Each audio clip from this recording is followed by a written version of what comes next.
नमस्कार बंधुरा ममतार लाइफस्टाइले आपनादेर सबाइके स्वागत। पुरानो बंधुदेर पाशे थाकार जोन्नो धन्यवाद एबं नतून बंधुदेर स्वागत जानिये शुरू करछि आजकेर भिडियो। आजके आमी खूब सहज पद्धतिते एकटा भिडियो शेयर करछि जेगुलो आमादेर नित्य प्रयोजनेर काजेई किन्तु व्यवहार करा हय। तार जोन्नो आमी एखाने दुटो जिन्सेर पैंटेर टुकरो नियेछि, दुटो टुकरोई आमार काछे छिलो, भाबलाम सेटा दियेई करी। आर नियेछि दुटो आमार शाड़िर कापड़ेर टुकरो আর নিয়েছি দুটো ফোম সিট না থাকলে রাইস ব্যাগ আটা ব্যাগ এগুলোও কিন্তু ব্যবহার করা যেতে পারে। তারপরে আমি এখানে প্রথমে দিয়ে দিয়েছি কাপড়ের টুকরোটা, মানে অস্ত্র হিসেবে যেটাকে ব্যবহার করেছি। তারপরে ফোম সিট, তারপরে দিয়ে দিয়েছি এই যে জিন্সের প্যান্টের টুকরোটা। এবারে এই টুকরোটাকে আমি ভালো করে পিন দিয়ে পিন আপ করে নিচ্ছি, তিনটে টুকরো যাতে না নড়ে চড়ে সরে যায়। সেলাই করার সময় যদি এরকম পিন না করা থাকে তাহলে কিন্তু এদিক ওদিক সরে যেতে পারে, সেই জন্য ভালো করে পিন করে নিয়েছি। তারপরে এরকম লম্বা লম্বা আর এরকম চওড়া চওড়া সেলাই আমি এটাকে দিয়ে নেব। চলে এসেছি সরাসরি মেশিনে। আর যাদের কাছে মেশিন নেই তারা কিন্তু এই সেলাইটা হাতেও করতে পারেন। আমি প্রথমেই মধ্যিখান থেকে সেলাইটা তুলেছি যাতে কোনো রকম ভাবে সরে না যায়, সেই জন্য মাঝখান থেকেই সেলাইটা তুলেছি। আর সেলাই করতে গেলে না অনেক সময় সাইডের কাপড় বেড়ে যায়, যেমন শাড়ির আঁচল অস্ত্র হিসেবে নিয়েছি ওটা বেড়ে যায়, সে তখন মধ্যিখানে এসে মেকআপ করা অসুবিধা। সেই জন্য সেলাইটা মধ্যিখান থেকে করলে কিন্তু সাইডে যদি বাড়ে, সাইডে সেলাইটা করলে সেটা মেকআপ করা খুব সুবিধে। এবারে প্রথমে লম্বা লম্বা সেলাইগুলো দিয়ে নিয়েছি, তারপরে আমি এরকমভাবে চওড়া চওড়া সেলাইগুলো দিয়ে নিচ্ছি। মোটামুটি 1.5 ইঞ্চি তফাতে আমি লম্বা সেলাই বা চওড়া সেলাই দুটোই দিয়ে দিচ্ছি। আপনারা চাইলে আর একটু ফাঁকাও দিতে পারেন বা আর একটু গায়ে গায়েও দিতে পারেন, সেটা নিজেদের ইচ্ছা অনুযায়ী নিজেরা সুবিধে মতন করে নেবেন। এইভাবে আমি সেলাই করে নিয়ে ভালো করে পুরো 4-5টা সেলাই করে নিয়েছি। এবারে আমি দেখাচ্ছি, দেখুন যে সেলাই করার পর এটা কেমন হয়েছে। বেশ মোটা, বেশ পুক্ত কিন্তু হয়েছে যেহেতু ফোম সিট লাগিয়েছি। তারপরে যে চারপাশে যে বাড়তি অংশটা মানে অস্ত্রের কাপড় ফোম সিট যে একটু এক্সট্রা আছে সেগুলো আমি কেটে এটাকে ছেটে পরিষ্কার করে নিয়েছি। এই যে এরকম আমি দুখানা পাট কিন্তু তৈরি করে নিয়েছি, দেখুন। এই যে এটা আমি মাপটা ঠিক বলছি না, কারণ মাপটা সব সময় যে এই মাপেই করতে হবে তা নয়। এটা আমি যে কাজে ব্যবহার করছি সেটা আপনাদের ছোটও লাগতে পারে, বড়ও লাগতে পারে, সেই জন্য। তারপরে এখানে একটা চেনটাও কিন্তু পুরনো চেন, আমি চেনটা কোনো কিছুতে লাগানো ছিল মনে নেই আমার, আমি খুলে নিয়েছি। তারপরে সেই চেনটা যেটা তৈরি করছি তার মাপে ছোট, সেই জন্য আমি চেনটার দুপাশে এরকমভাবে 2 টুকরো করে কাপড় আমি দেখিয়ে দিলাম লাগিয়ে সেলাই করে নিয়েছি। নিয়ে এরকম উল্টো করে এই চেনটাকে আমি একটু কাপড় দিয়ে বাড়িয়ে নিলাম যাতে আমার ওই ব্যাগটার মধ্যে ঠিকঠাক করে লাগানো যায়, না হলে এই চেনটা কোনো কাজে লাগছিল না।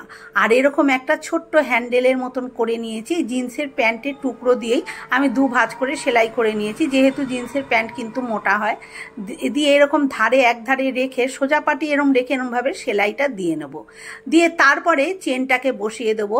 চেনটাকে বসানোর আগে আমি টুকরোটা কিন্তু মাপ করে নিয়েছি। টুকরোটা আমার আছে 11 ইঞ্চি চওড়া, তা আমি চেনটাও 11 ইঞ্চি করার জন্য আমি কিন্তু কাপড়ের টুকরোটা করে নিয়েছি। আর সেন্টার পয়েন্টে আমি কাপড়ের দাগ দিয়ে নিয়েছি, আর চেনেও দাগ দিয়ে নিয়েছি। দিয়ে আমি সেই অনুপাতে চেনটা কিন্তু এই সোজা প্যান্টে উল্টো পাট করে চেনটা বসিয়ে সেলাই করে দেবো। প্রথমে আমি এই হ্যান্ডেলটা সেলাই করে দিলাম, তারপরে এই যে চেনটা দেখুন, আমি জিন্সের প্যান্টটা সোজা পাট আর চেনটা কিন্তু উল্টো করে লাগিয়েছি। উল্টো করে দিয়ে চেনটাকে এইভাবে আমি এই যে সেলাই করে দিচ্ছি। আর সাইডে এই যে কাপড় দিয়ে জোড়ার জন্য যেমন চেনটা আমার ফেলানি যাচ্ছিল কিন্তু সেটাকে আমি কাজে লাগিয়ে দিলাম, সেরকম যখন আমরা সাইডটা জুড়বো তখন কিন্তু খুব সুবিধা হবে এই কাপড়টা দিয়ে বাড়িয়ে দেওয়ার জন্য। চেন থাকলে অনেক সময় অসুবিধা হয়, আর কাপড় থাকলে কিন্তু সেটা সুবিধা হয় মুড়তে। এবারে আমি সোজা করে উল্টে নিয়ে এইভাবে আমি টপ স্টিচটা দিয়ে দিচ্ছি। অবশ্যই এটা দিয়ে দেবেন, তাতে কিন্তু দেখতেও ভালো লাগবে আর ভালো করে চেনটা কিন্তু ঠিকঠাক ফিট হয়ে বসে থাকবে। আর চেনটা খোলা পড়ার সময়ও কিন্তু ভেতরের কোনো অংশ চেনে কিন্তু আটকাবে না, এই জন্য টপ স্টিচটা কিন্তু অবশ্যই দিতে হবে। তারপরে আমি মাপ মতন করে যে বাড়তি অংশটা সাদা সেটা আমি কেটে দেখুন এই যে সরিয়ে দিলাম। এবার এই যে আরেকটা পার্ট তৈরি করে রেখেছিলাম সেই পার্টটাই সোজা চেনের ওপরে সেই পার্টটাকে এরকম উল্টো করে লাগিয়ে আমি সেলাই করে দিচ্ছি। খুবই সহজ বন্ধুরা, এইটা কিন্তু অনায়াসে যারা মেশিন চালাতে পারেন না বা যাদের বাড়িতে মেশিন নেই তারা কিন্তু অনায়াসে এটা কিন্তু হাতে সুতো দিয়ে কিন্তু এটাকে সেলাই করে নিতে পারেন। আর এটা ভীষণ প্রয়োজনীয় জিনিস, যে কোনো পারপাসে ব্যবহার করা যায়, তবে আমি যে পারপাসে ব্যবহার করব অবশ্যই আমি সেটা দেখিয়ে দেব।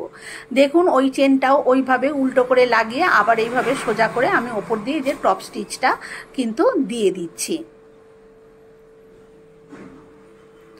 সুন্দরভাবে এটা সেট হয়ে গেছে। এবারে এইভাবে ধরে নিয়ে এটাকে আমি দুপাশটা সেলাই করে দেবো। এই যে এইভাবে দুপাশটা নয়, এটা তিন পাশই সেলাই হবে, এপাশে সেলাই হবে, এপাশটাও সেলাই হবে আর নিচের দিকটাও কিন্তু সেলাই হবে। এই যে এইভাবে। আর ওই চেনের পাশে কাপড় লাগানোর কারণে এইখানে এই যে সেলাইটা দিচ্ছে, সেলাইটা কিন্তু খুব সহজ হবে করতে, যেহেতু কাপড় সেহেতু সুবিধে হবে। এই যে এইভাবে আমি কিন্তু সেলাই করে নিচ্ছি। তারপরে এখানে আমি কিন্তু পটি ব্যবহার করব না বন্ধুরা, আপনারা চাইলে পটি ব্যবহার করতে পারেন। যেহেতু এটা জিন্সের প্যান্ট আবার ফোম দিয়েছি সেহেতু এটা অনেকটা মোটা হয়ে গেছে, মেশিন চালাতে অসুবিধা হচ্ছে, বুঝতেই পাচ্ছেন আশা করি। সেই জন্য আমি আর কিন্তু এখানে পটি লাগাচ্ছি না। যদি আপনারা ফোম সিটের জায়গায় যদি রাইস ব্যাগ বা আটা ব্যাগ ব্যবহার করেন সেক্ষেত্রে একটু পাতলা হবে, সেক্ষেত্রে কিন্তু আপনারা একটু পটি দিয়ে নেবেন। যেহেতু এটা ফোম সিট দিয়েছি এখান থেকে কিছু খুলে বেরোনোর নেই, সেই জন্য আমি আর এটাকে সাইডে পট্টি লাগাচ্ছি না। তারপরে চেনটা যেদিকে তার নিচের দিকটায় এরকম 1.5 ইঞ্চি বাই 1.5 ইঞ্চি ফিতে দিয়ে এই যে আমি দাগ দিয়ে নিয়েছি। এবার আমি কেটে নেব। তবে 1.5 ইঞ্চি বাই 1.5 ইঞ্চি দাগটা কিন্তু আমি সাইডে যে সেলাইটা দিয়েছি সেই সেলাইটা কিন্তু বাদ দিয়ে 1.5 ইঞ্চি কেটেছি। সেলাইটা সমেত কিন্তু 1.5 ইঞ্চি নয়, সেলাইটা বাদ দিয়ে দুদিক থেকে আমি 1.5 ইঞ্চি বাই 1.5 ইঞ্চি ফিতে মেপেই দাগটা দিয়েছি। অবশ্যই মেপে দাগটা দিতে হবে, নালে ছোট বড় হয়ে যাবে। দিয়ে এবারে কেটে নিচ্ছি। আমার কাঁচি দিয়ে কাটাটা দেখে আশা করছি বুঝতে পারছেন এটা কতটা মোটা হয়েছে। এবারে যেইখানটা কেটেছি এইভাবে ধরে আমি এই সেলাইটা কিন্তু দিয়ে দেবো। এইখানে এই সেলাইটা দেওয়ার পরও আপনারা যদি রাইস ব্যাগ বা আটা ব্যাগ বা অন্য কোনো ব্যাগ দিয়ে করেন তাহলে কিন্তু পট্টি অবশ্যই দিয়ে দেবেন। এইভাবে আমি দুটো পাশই কিন্তু সেলাইটা দিয়ে দেব।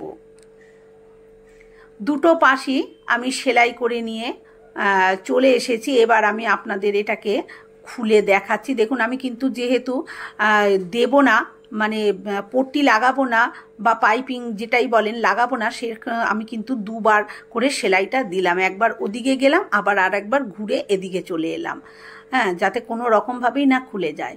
দুপাশটাই করে নিয়েছি। এবার চেনটা খুলে সোজা করে আপনাদের দেখাচ্ছি এটা কি তৈরি হলো, কেমন হলো আর এটা আমি কি পারপাসে ব্যবহার করব।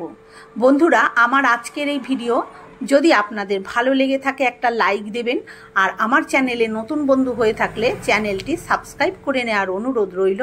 পাশে থাকা বেল আইকনটা অবশ্যই প্রেস করবেন, কারণ আমি যখনই কোনো নিত্য নতুন ভিডিও শেয়ার করব নোটিফিকেশন আপনাদের কাছে পৌঁছে যাবে সবার আগে। দেখেছেন এটা কত সুন্দর একটা পাউচ ব্যাগ কিন্তু তৈরি হয়েছে।